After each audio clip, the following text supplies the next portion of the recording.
ಹರಿ ಓಂ. ಆರಾಮಿದ್ದೇನೆ. ಹಾಂ, ಎಂತಿದ್ದೆ ನಾನು ಅಮ್ಮನ ಮನೆಗೆ ಬಂದಿದ್ದಿ, ಹಾಗೆ ನೆನಪಾತ ನಿಂದ. ಮತ್ತೆ ಮನೆ ಕೊಯ್ಲೆಲ್ಲ ಮುಗಿಸಿದ್ಯಾ? ಹಾಂ, ನಮ್ಮದೆಲ್ಲ ಮುಗೀತೆ. ನಮ್ಮದೆಲ್ಲ ಕೊನೆ ಕೊಯ್ಲೆಲ್ಲ ಮುಗೀತು, ಗದ್ದೆ ಕೊಯ್ಲೆಲ್ಲ ಮುಗೀತು, ಎಲ್ಲ ಆಯ್ತು.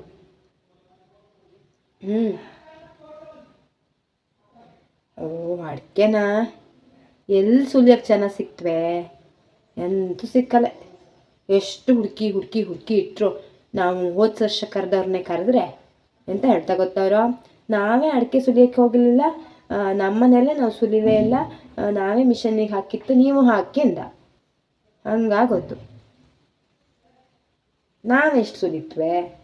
ಹಾಂ, ಏನು ಒಂದು ಹೆಚ್ಚಂದರೆ ಒಂದು ದಿನಕ್ಕೆ ಒಂದು ಡಬ್ಬಿ ಸುಲಿತಿಕ್ಕಷ್ಟೇ. ಯಾರೂ ಇಲ್ಲ ಸುಲಿಯೋರು. ಅದು ಕೇಳ್ತೀಯ ಬೇರೆಯಾ? ಹಾಂ, ಸುಲಿಯೋಕ್ಕೆ ಕರ್ಕೊಂಬರಕ್ಕೂ ಸುಲಿಯೋಕ್ಕೆ ಬರೋರನ್ನ, ಮತ್ತು ಸುಲಿಯೋಕ್ಕೆ ಬರೋನ್ನ ಕರ್ಕೊಬರಕ್ಕೂ, ಹಸ್ರಿ ಕೊಡೋಕ್ಕೂ ಅದೆಲ್ಲ ಆಯ್ತು. ಮತ್ತು ಬಿಟ್ಟಿಗೆ ಬರೋಕ್ಕೂ ಅದೆಲ್ಲರೂ ಬಿಡೋ ಅಡ್ಡಿಲ್ಲ.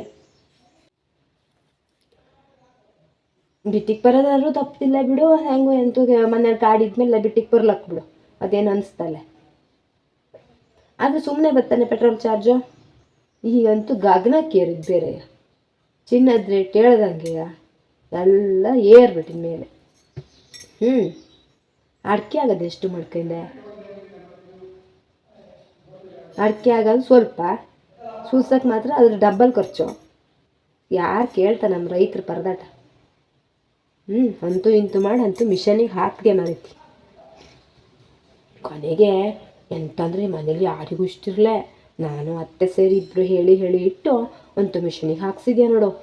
ಆ ಮಿಷನಿಗೆ ಹಾಕಿ ಹೆಂಗೆ ಬರ್ತೇನೋ ಅಂತ ನಮಗಿಬ್ಬರಿಗೂ ಭಯ ಭಯ ಭಯ. ಅಷ್ಟಿಷ್ಟಲ್ಲ ಎಂತಾಗ್ತೇನೋ ಅಂತ. ಅಡಿಕೆ ಎಲ್ಲರೂ ಎಂಥಾರು ಆದರೆ ನಮ್ಗೆ ಬೈತ್ವಲ್ಲ, ಅದಕ್ಕೆ ಕೊನೆಗೆ ಎಲ್ಲರ ಹತ್ರ ದೇವ್ರ ಹತ್ರ ಕೇಳ್ಕೊಂಡಿದ್ದು. ಕೊನೆಗೆ ಕೇಳೋ ತನಕ ಅಂತೂ ಕರೆಕ್ಟಾಗಿ ದೇವ್ರು ವರ ಕೊಟ್ಟ ಹೇಳ್ತೀವಲ್ಲ, ಹಾಗೆ ಆಯ್ತು ನೋಡು. ಚಂದ ಬಂತ ಅಡಿಕೆ ಮಾತ್ರ. ಅಡಿಕೆದೆಲ್ಲ ಮೂಗು ತೆಗೆಯೋದು ಇದ್ದೆ ಕೆಲಸ. ಸುಮಾರು ಕೆಲಸ ಇದ್ದು, ಆದ್ರೆ ಕೆಲಸದನ್ನೆಲ್ಲ ಅನಿಸ್ಲೇ ಅಷ್ಟೆಲ್ಲ ಏನು. ಈಗ ನಾವು ಹೆಂಗೆ ಮಕ್ಕಳಿಗೆಲ್ಲ ತೊಂಡಿ ಆದಾಗ ಮೂಗು ಒರೆಸ್ತಿಲ್ಲ, ಹಾಗೆ ಮೂಗು ಒರೆಸಿರತ್ತೆ ಅಷ್ಟೇಪ್ಪ. ಹಾಗೆ ಅಡಿಕೆದು ಒಂದು ತೊಂಡಿ ಆಯ್ದೊಳಗೆ ಮೂಗು ಒರೆಸ್ತಾ ಕೂತಿದ್ದು. ಆದರೆ ಅಂತ ಗೊತ್ತಾನೆ, ಹೆಚ್ಚು ಜನ ಇದ್ರೆ ಅಡ್ಡಿಲ್ಲ, ಮಾತಾಡ್ತಾ ಟೈಮ್ ಪಾಸ್ ಆಗ್ತು ಹೋಗ್ಬಿಡ್ತು. ಇಲ್ಲಾಂದರೆ ಗೊತ್ತೇ ಇಲ್ಲ. ಒಬ್ಬ ಇಬ್ಬರು ಆಗ್ಬಿಟ್ರಂತೂ ಸಾಕಾಗಿ ಹೋಗ್ತು ಅನಿಸ್ತು. ಆದರೆ ಎಂತ ಮಾಡೋಣ ಹೇಳಿ, ಈ ಜನ ಸಿಕ್ತದ ಕಾಲದಲ್ಲಿ ಎಂತ ಮಾಡೋಣ? ಎಲ್ಲ ಪೇಟೆ ಹೇಳಿ ಎಲ್ಲ ಪೇಟೆಗೆ ಹೋಗ್ಬಿಟ್ಟಿದ ಹುಡುಗರೆಲ್ಲ. ಇಲ್ಲಿರೋ ಪಾಪ ಎಲ್ಲ ಮುದುಕರಾಯ್ದ. 6ಕ್ಕೆ ಹತ್ತಲ್ಲ 3ಕ್ಕೆ ಇಳಿತಲ್ಲ ಅನ್ನೋ ಥರ ಜಾಯಮಾನ ಆದಂಗೆ ಆಯ್ದೀಗ. ಅವಕ್ಕೆ ಪಾಪ ಆಗ್ತಲ್ಲ, ಹುಡುಗರು ಇಲ್ಲ, ಅವಕ್ಕೂ ಅನಿವಾರ್ಯ ಆಯಿತು, ನಮಗೂ ಅನಿವಾರ್ಯ ಆಯಿತು. ನಮ್ಮದು ಒಂಥರ ಪ್ರಾಬ್ಲಮ್ ಆದರೆ ಅವರಿಗೆ ಅವ್ರದ್ದೊಂಥರ ಪ್ರಾಬ್ಲಮ್ಮು. ಆರೋಗ್ಯ ಸಮಸ್ಯೆ ಜಾಸ್ತಿ ಅಲ್ಲ ಎಲ್ಲ ಕಡೆಯುವ. ಗದ್ದೆ ಕೊಯ್ಲು ಕಥೆ ಕೇಳ್ತೀಯ ಮತ್ತೆ? ಯಬ್ಬಾ, ನಮ್ಮ ಮನೇಲಂತೂ ಗದ್ದೆ ಕೊಯ್ಲು ಬಂದಿತ್ತೇವೆಲ್ಲ ಒಟ್ಟೊಟ್ಟಿಗೆ ಪೂರ್ತಿಯ. ಎಲ್ಲ ಒಟ್ಟಿಗೆ ಬಂದು ಗದ್ದೆ ಕೊಯ್ಯೋಕ್ಕೂ ಸಹಿತ ಜನ ಸಿಕ್ಕರೆ ಎಷ್ಟು ಕಡೆಯಿಂದ ಹುಡುಕಿ ಇಟ್ಟು ಕೊನೆಗಂತೂ ಒಂದು 5 ಜನ ಸಿಕ್ಕಿದ. 5 ಜನನ ಎಲ್ಲಿಂದ ಕರ್ಕೊಬರೋದು ಗೊತ್ತೊಂದು 15 ಕಿಲೋಮೀಟ್ರ್ ದೂರದಿಂದ ಕರ್ಕೊಬರೋದು. ಸ್ವಲ್ಪ ಪೆಟ್ರೋಲ್ ಬೇಕೇ, ಅದು ಹೋಗಲಿ ಅಂತ ಸಿಟ್ಕ. ಎಷ್ಟು ದಿನ ಕರ್ಕೊಬರೋದು? ಗದ್ದೆ ಬರೀ ಅವ್ರ ಹತ್ರನೇ ಕೊಯ್ಸಿದ್ದಾರೆ ಹೇಳಿ. ಬದುಕು ಒಂದು ಮಿಷನ್ ತರಿಸಿದ್ರಂಡೆ, ಸುತ್ತ ಕೊಯ್ದು ಕೊಡೋಕು. ಅದೆಲ್ಲ ಮಿಷನ್ನೇ ಕೊಯ್ತೋಳಿ. ಅದು ಒಂದು ಮಿಷನ್ನಲ್ಲೇ ಆತಿ ಸರಿ. ಆತಾ ಹೊರಗೆ ಜನ ಬೇಕಲ್ಲ ಅಂತೂ ಹೆಂಗೋ ಮಾಡಿ ಅಂತೂ ಇಂತೂ ಹಂಗೆ ಹಿಂಗೆ ಹುಡುಕಿ ಜನ ಸಿಕ್ಕಿದ ಅಂತೂ ಗದ್ದೆ ಹೋಗೋದಿನ ಮಿಷನ್ 10-12 ಜನ ಇದ್ದಾವತ್ತು. ಮನೆಗಂತೂ ಮಿಷನ್ನಿಗೆಲ್ಲ ಹಾಕಿ ಅಂತೂ ನೋಡು, ಅಯ್ಯಬ್ಬ ಎಲ್ಲ ಮುಗೀತು. ಈಗೆಲ್ಲ ಹೇಳ್ತಾ, ನಿಮ್ದು ಮುಗೀತಲೇ, ನಿಮ್ದು ಆಗೋತಲೇ, ಗದ್ದೆ ಕೆಲಸ ಆಗೋತಲೇ, ಅಡಿಕೆ ಕೆಲಸ ಆಗೋತಲೇ. ನಾವು ಆ ಟೈಮಲ್ಲಿ ಅನುಭವಿಸಿದ್ದು ನಮಗೆ ಗೊತ್ತಿದ್ದು, ಯಾರಿಗೆ ಹೇಳೋಣ ನಮ್ಮ ಪ್ರಾಬ್ಲಮ್ ಅಲ್ದ. ಈಗ ನೋಡಿದ್ರೆ ಎಲ್ಲರದ್ದು ಅದೇ ಹಾಡೋದು, ಎಲ್ಲರಿಗೂ ಮಿಷನ್ನೇ ಬೇಕಾಗೀಗ. ಎಂತ ಮಾಡ್ತಾ ಹೇಳಿ? ಮತ್ತೊಂದು ಹೇಳೋಕ್ಕೂ ಮಾಡ್ಕೊಂಡೆ, ಎಲ್ಲ ಈ ಸಿಟಿಲಿದ್ದವ್ರು ಹೊಸ ವರ್ಷ ಬಂತು ಪಾರ್ಟಿ ಮಾಡೋಣ ಹೇಳ್ತಾರೆ. ಎಂಥ ಪಾರ್ಟಿ ಮಾಡ್ತೀನ ಇಲ್ಲಿ ಪಾಪ ಹಳ್ಳೀಲಿ ಅಪ್ಪ ಅಮ್ಮ ಬಿದ್ಕಂಡ ಇಲ್ಲಿ ಅಪ್ಪ ಅಮ್ಮಂಗೆ ಆರಾಮಿರ್ತಾರೆ, ಇಲ್ಲಿ ನೋಡೋಕೆ ಬರೋದಲ್ಲ ಹೊಸ ವರ್ಷ ಹೇಳಿ. ಯಾಕಂದ್ರೆ ನಮ್ಗೆ ಹೋದೇನು ಹೊಸ ವರ್ಷವೂ ಅಲ್ಲ, ಇಸ್ವಿ ಒಂದು ಚೇಂಜ್ ಆಗ್ತು. ಹೋಗಲಿ, ಅದೇನೋ ಹೊಸ ವರ್ಷನ ಸಂಭ್ರಮಾಚರಣೆ ಮಾಡಿದಾರು ಮಾಡಿ. ಅವು ಎಂಥ ಹೊಸ ವರ್ಷ ಸಂಭ್ರಮ ಮಾಡೋದು?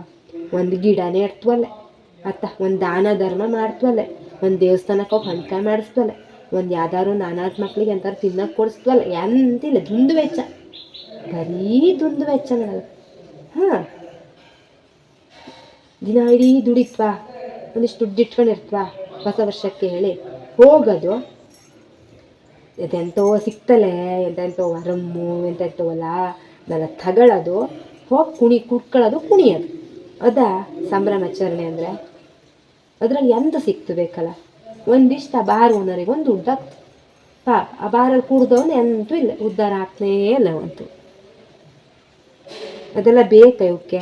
ಪಾಪ ಅಲ್ಲಿ ಅಷ್ಟೆಲ್ಲ ಕಷ್ಟಪಟ್ಟು ದುಡ್ಕೊಂಡು ಅಲ್ಲಿಗೆ ಹಾಕೋಕ್ಕಿಂತ ಆ ದುಡ್ಡಲ್ಲಿ ಒಂದಿಷ್ಟು ಬಂಗಾರವೋ ಬೆಳ್ಳಿಯೋ ಬೇಡ, ಅವ ಸ್ವಲ್ಪ ದುಡ್ಡನ್ನು ಮನೆಗೆ ತಂದು ಕೊಟ್ಟು ಅಪ್ಪ ಅಮ್ಮನ ಜೊತೆಗೆ ಇದ್ಕೊಂಡು ಇಲ್ಲಿ ಹಬ್ಬದೂಟ ಮಾಡ್ಕೊಂಡೋದ್ರು ಗೊತ್ತಲ್ಲ. ಇಲ್ಲೊಂದು ಮನೇಲಿ ಒಂದಿಷ್ಟು ಗಿಡನೇರು ನೆಟ್ರೆ, ಗಿಡ ನೆಟ್ರೆ ಯಾರಿಗೆ ಬೇಕಾದ ಮುಂದೆ? ಓಕೆ ಅಲ್ದ? ಇಲ್ಲಪ್ಪ ಗೊತ್ತಾಯ್ತು, ಯಾವಾಗ ಯಾರಿಗೆ ಆಸ್ಪತ್ರೆಗೆ ಹೋಗೋಕ್ಕಾಗ್ತೋ ಏನು ಎಂತೂ ಗೊತ್ತಿರ್ತಲ್ಲ, ಯಾರಿಗೂ ಗೊತ್ತಾಗ್ತಲ್ಲ ಅಲ್ದ? ಎಲ್ಲರಿಗೂ ನಾನು ಹೇಳೋದು ವೇದಾಂತ ಅಂತ ಆಗ್ತಲ್ಲ, ನಿಂಗೂ ನಾನು ವಿಚಾರಿತಿರೋದು ವೇದಾಂತ ಅಂತ ಆಗ್ತಿದ್ದೇನೆ. ಎಷ್ಟೋ ಜನಕ್ಕೆ ನಾನು ಮಾತಾಡೋದು ಬೋರು ಅಂತಲೂ ಅನಿಸ್ತೇನೆ, ಆದರೆ ಸತ್ಯ ನಿಜವಾಗ್ಲೂ ಇರೋದು ಅಲ್ದ? ನಿಜವಾದ ಸತ್ಯನ ಯಾರೂ ಅರ್ಥ ಮಾಡ್ಕೊತಲ್ಲ. ಸರಿ ಹಂಗಾರೆ ಹೇಳು ನಿಮ್ಮನೆ ಹುಡುಗರಿಗೂ. ಹಾಗೆ ಎಂತ ಗೊತ್ತಾನೆ, ಎಂತಂದು ಈಗಂತೂ ಹುಡುಗಿರೇ ಸಿಗ್ತಿಲ್ಲ ಮರತಿ. ಮದುವೆ ಯಾಕಂದ್ರೆ ಹುಡುಗರಿಗೆ ಹೇಳ್ತೀನಿ ನಾನು, ಹುಡುಗರಿಗೆ ಮತ್ತೆ ಎಂಥದ್ದು ಆರಿಸಿ ಇದು ಮಾಡೋದು? ಇದೇ ವಸ್ತುನ ಆರ್ಸಕ್ಕೆ? ಎಂತೇನಪ್ಪ, ನಮ್ಮನೆ ಅಪ್ಪಿಗಂತೂ ಒಂದೂ ಹುಡುಗಿ ಸಿಗ್ತಾ ಇಲ್ಲ. ನೀ ಎಲ್ಲರೂ ಇದ್ರೂ ಹುಡ್ಕೊಡೆ, ನಿಮ್ಗೆ ಎಲ್ಲರೂ ಗೊತ್ತಿದ್ರು ಸಹಿತ ಒಂದು ಹುಡುಗಿ ಹುಡ್ಕೊಡ್ರೆ. ಸರಿ ಹಂಗಾರೆ ಹೇಳು, ಕೇಳಿದ್ದು ಹೇಳುತ್ತಲ್ಲ ಮನೇಲಿ. ಸರಿ ಹಂಗಾರೆ ಬತ್ತಿ. ನಾನು ಇಷ್ಟ ತನಕ ಹೇಳಿದ್ದು ನಿಮಗೆ ವೇದಾಂತ ಆಗಿದ್ದರೆ ವೇದಾಂತ ಅಂತಲೇ ತಿಳ್ಕೊಳ್ಳಿ, ಅದು ಸತ್ಯ ಘಟನೆ ಆಗಿದ್ದರೆ ಶೇರ್ ಮಾಡಿ. ಧನ್ಯವಾದಗಳು.